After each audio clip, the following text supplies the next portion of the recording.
What's up YouTube, G-Money here. So what I have is two drive belts that belong in an '04 Honda Civic, and I'm going to show you exactly how to do this. First thing is this wing nut right here.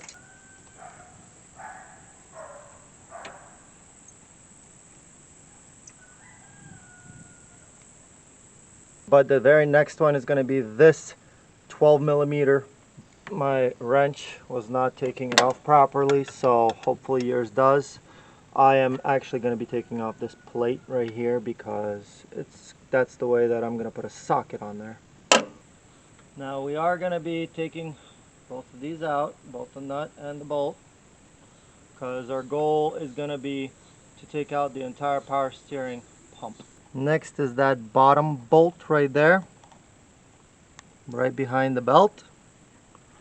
And once you loosen that and take it out completely, that pump should be loose. At this point the pump is loose, and you do have the ability to take off this belt.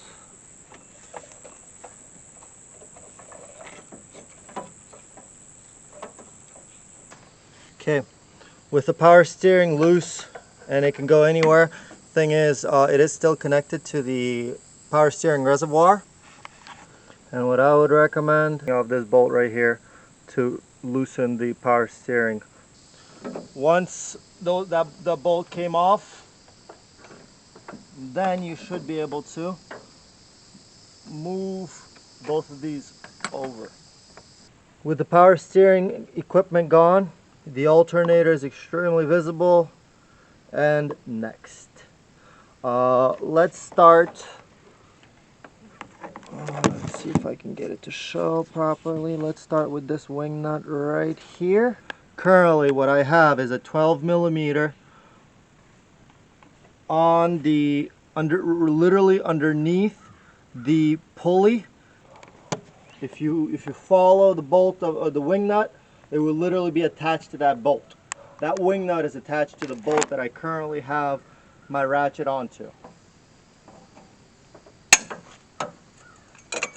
Got it.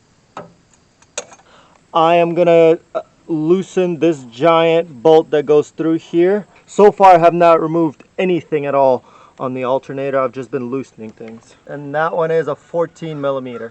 Okay, after all three of those bolts are loose, this alternator belt is loose as well.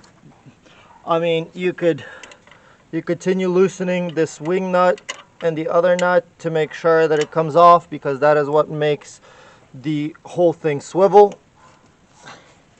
If you need a little extra room, but here it is. Alright, and in goes the new belt. Extremely aware how this goes together. This wing nut essentially is the one that actually does the movement of the alternator, the swivel you would call it. And this one simply just ties the alternator to the brackets and the engine. The belt, the new belt, you have to push continue tightening the wing nut to the right, righty-tighty, until that alternator and that belt is as tight as you want it to be. Then you tighten this one,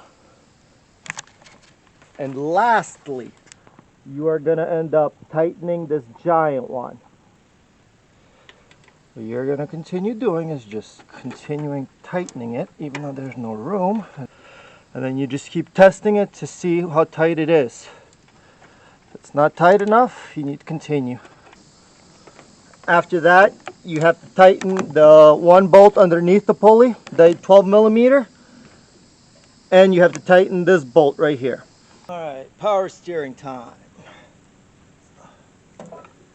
Place them both where they belong. Oh baby. Yeah, found the hole. Attach the power steering reservoir. What I would recommend is taking the back bolt, the one that goes all the way back there. Attach that first. But do not tighten it all the way, make sure you keep it loose. Once you have that nut loosely attached, you should be able to still move this power steering pump. So let's attach the other bolt right here. Just make sure to attach the actual belt onto the power steering pulley. We need to reattach this right here. With both the wing nut and the bolt together, what you would do is you would thread the wing nut into the one and then the bolt into the other. This little bolt right here, you definitely want to tighten all the way first, then the wing nut. After you finish the wing nut, you tighten this up and you finish tightening the nut in the back of the power steering. You continue to tighten this wing nut until the belt you're happy with the tightness of the belt. The power steering pump is moving towards you every single time. This thing is self-tightening. So now you know how to properly attach these belts. If you I teach, reach out what you want to learn next.